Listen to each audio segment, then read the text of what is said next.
안녕하십니까. 노란노트의 벼락치기 작가 동해입니다. 공부된 영화든 벼락치기가 제멋이죠.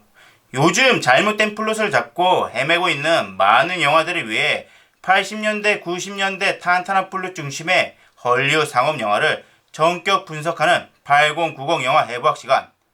오늘 리뷰할 영화는 땅굴의 달인, 19년 동안 땅굴만 판 정신승리의 남자, 개발에 땀나듯 150m의 좁은 하수관을 낮은 포복으로 기어가 기어코 자유를 얻어낸 의지의 남자, 원조 프리즌 브레이크, 프리덤! 쇼생크 탈출입니다.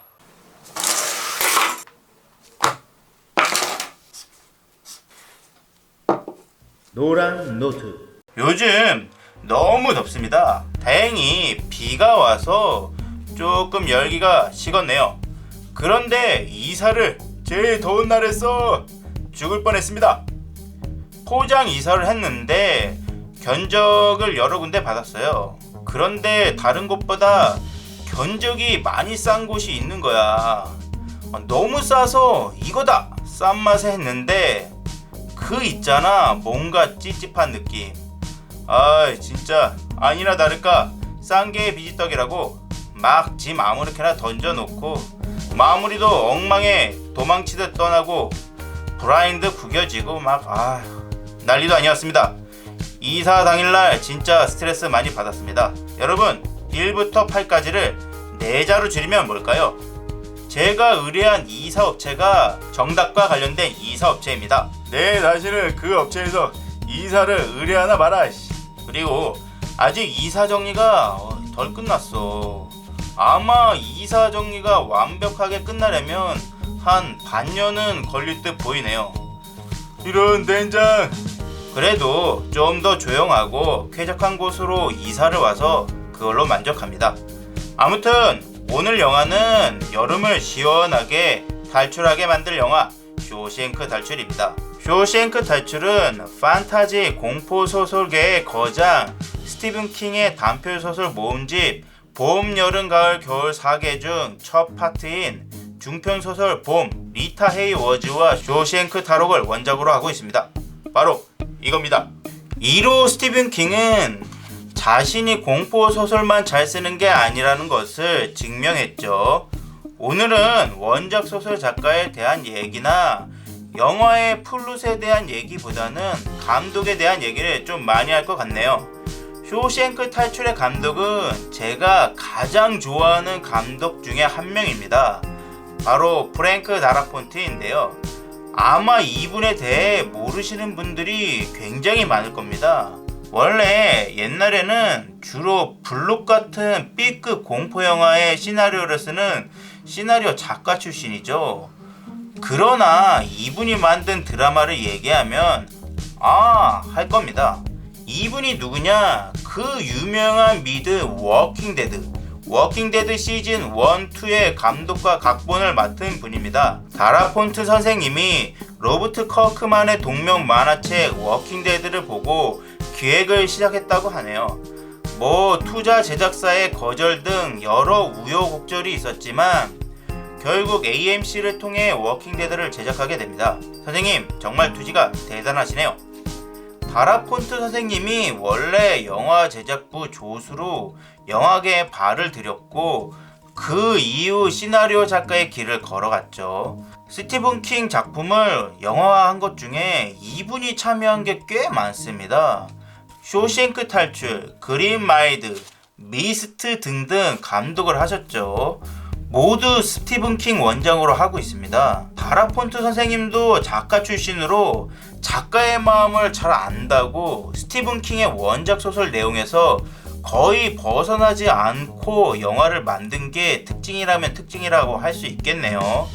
가끔 제작 과정이나 시나리오 과정에서 원작과 멀어지는 악수를 두는 제작사나 투자사들이 꽤 있습니다. 제대로 하지 못할 거면 제발 원작대로 하란 말이야! 이분이 또 각색도 굉장히 많이 하셨죠. 이레이저, 마이너리티 리포터, 라이언 일병 구하기 등등요. 원래 감독님들이 일이 없을 때 각색 등을 부업으로 많이 하시더라고요. 아무튼 다시 쇼생크 탈출로 돌아오겠습니다. 잘나가던 은행가 앤디 디프레이는 아내와 바람을 피우던 남자를 총으로 살해했다는 제명을 뒤집어쓰고 주립교도소 쇼생크에 갇혀 검은 머리가 파뿌리 되도록 19년 동안 슬기로운 감옥 생활을 하죠. 제목과 달리 영화를 보는 내내 결말까지 그 탈출 계획하는 모습은 단 하나도 보여주지 않지만 마치 유주얼 서스펙트처럼 반전을 팍 보여주는 영화입니다. 쇼생크 탈출은 플롯도 플롯이지만 인간의 존엄성이 무엇인지 생각하게 만드는 정말 명작 중의 명작입니다. 그런데 명작임에도 불구하고 불운의 꼬리표를 달고 있습니다.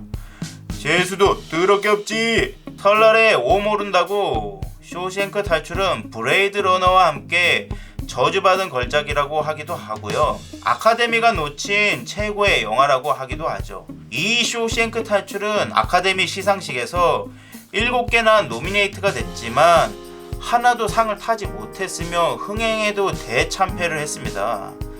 그때 개봉한 영화들이 포레스트 검프, 라이언 킹, 펄프 픽션이었거든요. 되는 놈과 겸상을 하면 재수갑다고 약간 좀 운이 없었지. 그러나 DVD판이나 TV 방영으로 입소문이 퍼지며 결국 시청자가 뽑은 최고의 영화로 불리며 평점 1위의 위엄을 달성했습니다.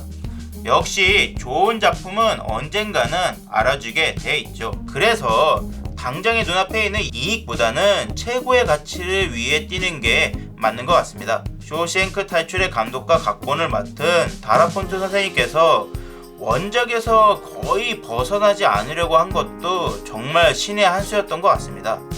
보통 스티븐 킹의 영화는 영화보다 소설이 더 하드코어합니다. 쇼생크 탈출도 마찬가지로 소설이 훨씬 더 하드코어하죠. 그럼에도 불구하고 다라폰트 선생님께서 소설 내용을 최대한 살려냈습니다. 그 있잖아, 시스터 패거리라고 감옥에서 같은 깜빵 동료들을 강간하고 다니는 그 개쓰레기들, 영화에서도 그대로 표현을 하거든. 근데 영화가 훨씬 심적 타격이 적지요. 그게 톤을 훨씬 밝게 만든 감독의 탁월한 연출 덕분이라고 봐야겠죠. 그리고 약간 뭐라고 해야 할까, 최악의 상황 속에서도 항상 희망을 놓지 않는 것을 잘 버무린 것 같아 정말 좋은 작품이었습니다. 또 하나의 칭찬할 만한 것은 소설과 마찬가지로 쇼생크 탈출은 영화의 소도구를 정말 잘 활용한 영화입니다. 어떤 소도구냐면 19년 동안 팔 땅굴을 위한 조각도구 락해머와 그걸 성경책에 숨긴 장이 출애굽기라던가 구멍을 가리기 위한 포스터, 리타 헤이워즈 포스터 등등이 뭐 그런 것들이 있지요.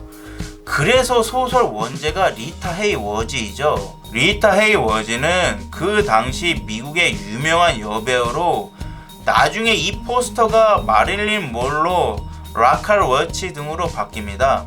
이게 그 시대상을 방영하는 것도 있고 기가 막히게 시간의 흐름을 간접적으로 보여주는 도구로 활용했다는 게 정말 대단한 거지. 거기다 교도소장이 앤디의 락해머를 숨긴 성경책을 앤디에게 넘기며 여기에 구원이 있다는 말을 했을 때는 소름이 돋았어. 그 성경책 장이 엑소더스야. 앤디의 탈옥을 은유한 최고의 장면이 아니었나 싶습니다. 지금도 영화를 생각하면 가슴 설레는 느낌이 있습니다. 저는 영화를 먼저 보고 책을 나중에 봤거든요. 근데 내용이 비슷하지만 책도 정말 재밌게 읽었습니다. 같은 돼지고기이지만 돈가스와 탕수육 맛이 다른 것처럼 톤이 달라서 영화를 보는 맛도 다르고 책을 보는 맛도 다르더라고요. 한번 여러분도 책과 영화를 보며 비교해가는 재미를 만끽하시길 바랍니다.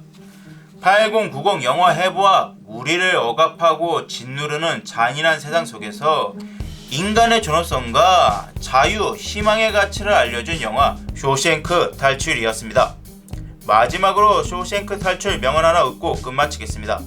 어떤 새들은 새장 안에 갇혀 살 수 없는 새들이 있다. 그러기엔 그 날개가 너무 찬란하다. 그들이 날아가고 나면 사람들은 그들을 가둔 건 제약이라는 걸 깨닫게 된다. 쇼생크 탈출. 오늘은 여기까지 하겠습니다.